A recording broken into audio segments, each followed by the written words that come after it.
Happy birthday.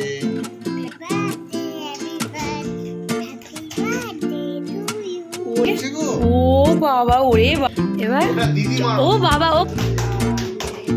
Good morning and welcome back to my channel the brand new blog. তো আজকে good morning এর সাথে সাথে আরেকটা জিনিস জানাই যে শুভ নববর্ষ, মানে বছরের প্রথম দিন, প্রথম ব্লগ। সবার খুব ভালো কাটুক সারা বছর, সারা জীবন, সেই কামনাই করি। ভুবানে উঠে পড়েছে, ভুবান কিন্তু আমার থেকে লেটে উঠেছে। আমি আজকে অনেক সকাল সকাল উঠে পড়েছি, কারণ তার এক্সাইটমেন্ট কাজ করছে। যতই হোক শুভ নববর্ষ, বছরের প্রথম দিন, বাংলা বছরের প্রথম দিন, তার সাথে আরও একটা যেটা স্পেশাল, আমার কাছে সব থেকে বেশি স্পেশাল, যে আজকে আমার জন্মদিন। তো মানে পয়লা বৈশাখী আমার জন্মদিন, আর পয়লা বৈশাখ শুভ নববর্ষ, দুটো একসাথে একদম ডাবল ধামাকা। তো সকাল সকাল উঠে পড়েছি। এমনি উঠি 8:30 9টার আগে উঠি না, কিন্তু আজকে 7:30টার সময় আমার ঘুম ভেঙে গেছে। উঠে সকাল সকাল উঠে আমি চানও করে নিয়েছি, ঠাকুরকে ধূপ দেওয়া হয়ে গেছে, প্রণাম করা হয়ে গেল, ভুবানকে তুললাম। শুভ যাচ্ছে একটু বাজারে। মানে জন্মের পর থেকে প্রত্যেকটা পয়লা বৈশাখ যে আমার কাছে আরও স্পেশাল করে দিত, সেই মানুষটার কথা আজকে খুব মনে পড়ছে। তাই তার সাথে দুটো কথা বলছিলাম। দেখবে মানুষটাকে, আমার জীবনে না সব থেকে মূল্যবান যে ব্যক্তি, সব থেকে মানে আমার জগৎ, আমার পৃথিবী, আমি তার সাথে একটু কথা বলে নিচ্ছিলাম। মানে তাকে প্রথমটা না জানালে, শুভ নববর্ষ একটু প্রণাম না জানালে দিনটা আমার কীভাবে শুভ কাটবে। এই যে দেখাই আমার বাবা, বাবার মিষ্টি মুখে মিষ্টি হাসিটা দেখেছো? সারাটা জীবন আমার সাথে থাকবে আমার বাবা। শুভ নববর্ষ বাবা। ঠিক আছে, চলো তো দিনটা শুরু করা যাক। সাথে আরেকজনকে আমার জানানোর দরকার, দাঁড়াও, আমার দাদু। তো যে মানুষটা না থাকলে হয়তো আমার বিয়েটাই হতো না। মানে আমি বলছি না যে আমার কাকা কাকিমারা প্রচণ্ড মানে সাপোর্ট করেছে, প্রচণ্ড ভালো মানুষ, প্রচণ্ড ভালোবাসে, কিন্তু এই মানুষটা না থাকলে আমার হয়তো কোনো কিছু ভালোভাবে হতো না। আমরা এত ভালো মানুষও হতে পারতাম না, পড়াশোনা সব কিছু আমার দাদু। আমার দাদুর সাথে সবাই পরিচয় করিয়ে দিই। আমার দাদু খুব ভালো মানুষ। দাদু প্রণাম নিও, আজকে তোমাকেও জানে শুভ নববর্ষ। কি করছে ভুবন? সবাইকে কি করছে ভুবন? সবাইকে ও বাবা, ওরে বাবরে ছোনা আমার। বাবা তোমায় প্রণাম করতে হবে, তুমি নিজেই তো ভগবান বাবা। নাম মুখে করেছো? ও আচ্ছা, শুভ জন্মদিন। Thank you. ভালো থেকো, সুস্থ থেকো, সবাইকে নিয়ে আনন্দে থাকো। Thank you. Happy birthday. Thank you.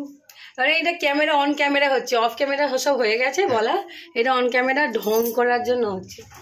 হ্যাঁ তবে হ্যাঁ এইটা একটা ব্যাপার যে কোনোদিন আনে না, মানে অফিস থেকে ফেরার পথে আনে না। এই প্রথম অফিস থেকে ফেরার পথেও রাত্রিবেলা ফিরেছে 11:30, তাও এনেছে একটা ক্যাডবেরি। থ্যাংক ইউ বল।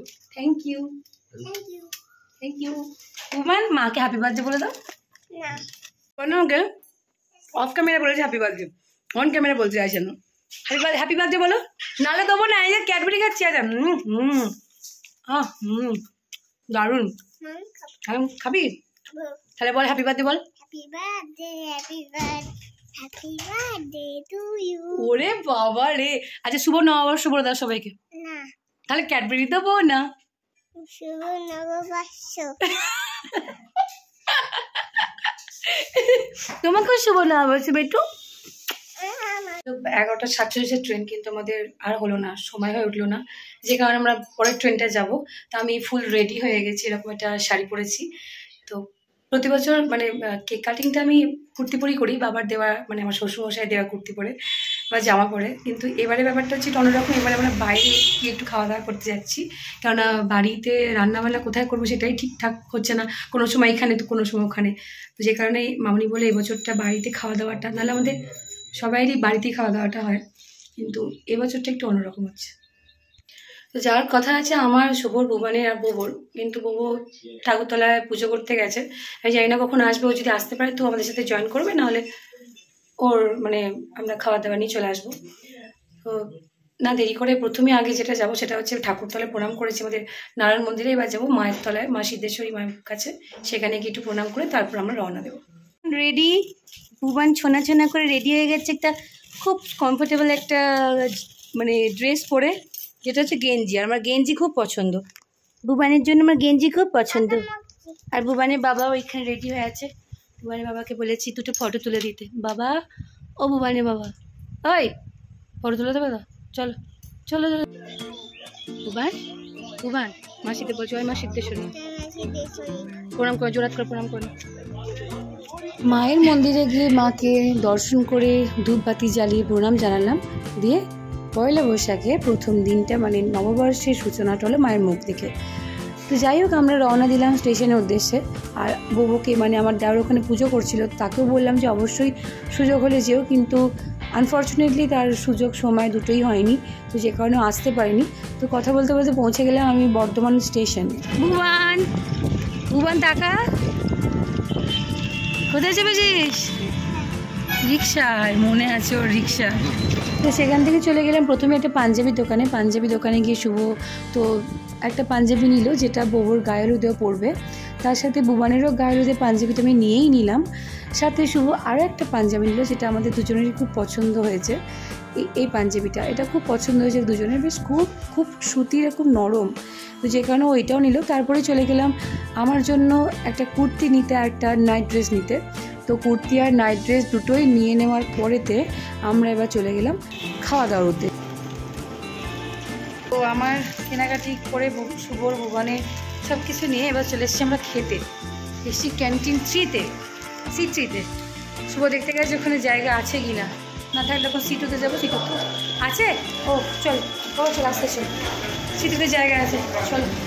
যেহেতু যে পয়লা বৈশাখে ভেবেছিলাম যে থাকবে কিনা জায়গা, কিন্তু আছে যখন চল, আস্তে আস্তে চল, চলো ওপরে গিয়ে দেখাচ্ছি। ভুবন আমরা কোথায় এসেছি? ভুবন মা বলছে সি2তে, সি3 বলো। ওখানে পৌঁছে শুভ তো এক গাদা জিনিস অর্ডার করে দিল। খেতে পারবো কিনা জানি না, তবে অর্ডার তো করে দিয়েছে, দেখে আমারও মনটা খুশি খুশি হয়ে গেল। তো কী কী অর্ডার করেছিল বলে দিই। বাসন্তী পোলাও, বাটার গার্লিক নান, মাটন ডাক বাংলো, মাটন বিরিয়ানি, ফিশ মশালা। তো সব কিছু মানে দুজনে মিলে খেতে একটু চাপই হয়ে যাচ্ছিলো। তো যাই হোক এর সাথে পার্সেলও করে নিয়েছিলাম আমার দেওরের জন্য, মানে বউর জন্য যেহেতু আসতে পারিনি। আর বাড়ির জন্য তো মিষ্টি নিয়ে গিয়েছিলাম, কেননা বাড়ির মামুনি বাবা ওরা কেউ রেস্টুরেন্টে খাবার খায় না। তো যাই হোক আমরা খাওয়া দাওয়ার পর পৌঁছে গেলাম বর্ধমান স্টেশন। সাথে মামুনিদের জন্য মিষ্টি আরও টুকটাক কিছু খাবার দাবার নিয়ে নিলাম বাড়ি থেকে, যাতে ওরা খেতে পারে। যাই হোক আমরা কথা বলতে বলতে আমাদের ট্রেনও চলে এসছে, ট্রেনেতে চেপে পড়ি, দিয়ে বাড়ি যাই। তবে এবার কি বাড়ি যাওয়ার সময় শুভর মনে পড়লো যে কেকটা নেওয়া হলো না বর্ধমান থেকে। তো যে কারণে আমরা বাড়ি এসে আবারও বেরিয়ে পড়লাম মেমারির উদ্দেশ্যে কেক নিতে যাওয়ার জন্য। তো কেক নিয়ে তারপরে আমরা আরও কয়েকটা মিষ্টি নিয়ে চলে গেলাম বাড়ি। আর বাড়ি গিয়ে যে কী অবস্থা ছিল মানে বুঝতে পারছো, সকাল 12টা থেকে বেরিয়ে রাত্রি প্রায় তখন 7:30 বাজে, সারাক্ষণ আমরা বাইরে। তো ওটাই বলছিলাম আর কি, চোখ মুখে হাল খুব খারাপ।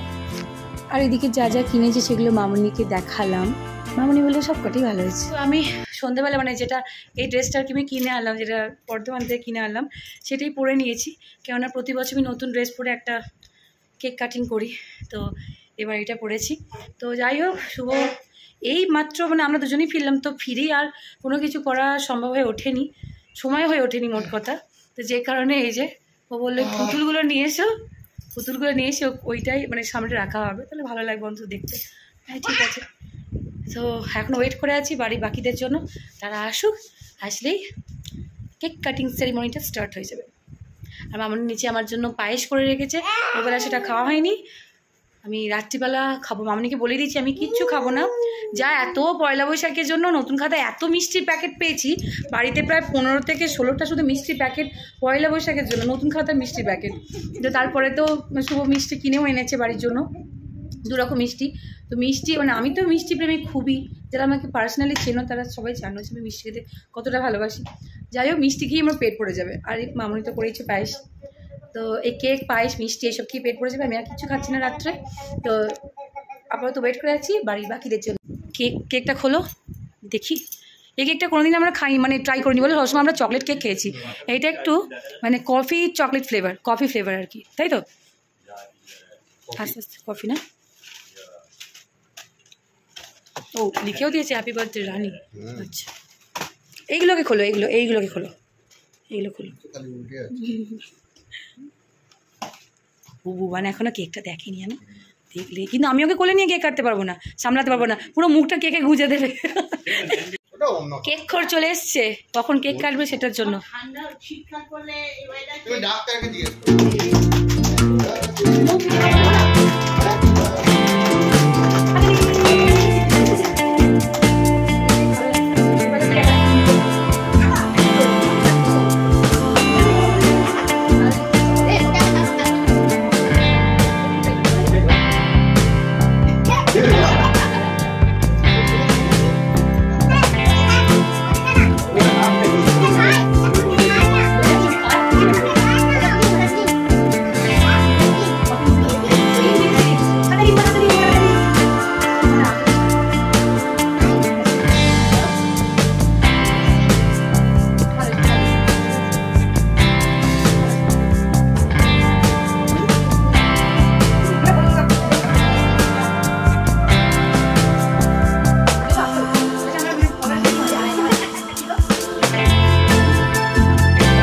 কেক কাটিং সব শেষ, কেকটা খেতেও খুব ভালো ছিল, আর অনেকটা বেঁচেও আছে, তো ফ্রিজে রেখে দিলাম, বড়মাদের কিছুটা দিলাম, দিয়ে ফ্রিজে রেখে দিলাম, পরে নয় খাওয়াবে। আর খেতে সত্যি করে মিষ্টি খেতে আর কিছু ভালো লাগছে না, তো মনে হচ্ছে যেন একটা খাই, কিন্তু পেটে জায়গা নেই। এই দুপুরবেলা মানে 4টে সাড়ে 4টের সময় আমরা প্রায় খেয়ে উঠেছি রেস্টুরেন্ট থেকে, ওই জন্য আর খাওয়ার ইচ্ছাটাই নেই।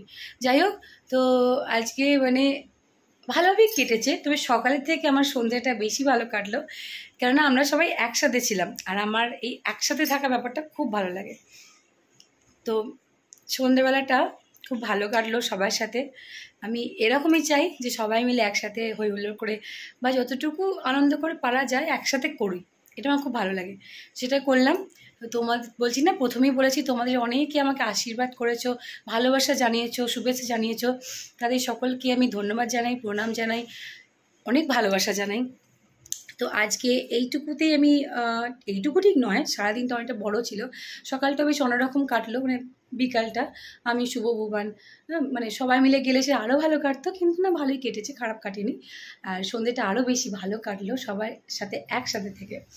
যাই হোক, আজকে ব্লগটা এইটুকুই রইলো, তো আশা করি তোমাদের সবার একটু হলেও ভালো লাগবে। তো ভালো লাগলে অবশ্যই একটু লাইক করে দিও, আর সব সময় পাশে থেকো। তো আজকের মতো বাই, দেখা হবে অন্য কোনো দিন নতুন একটা ব্লগে। Till then by.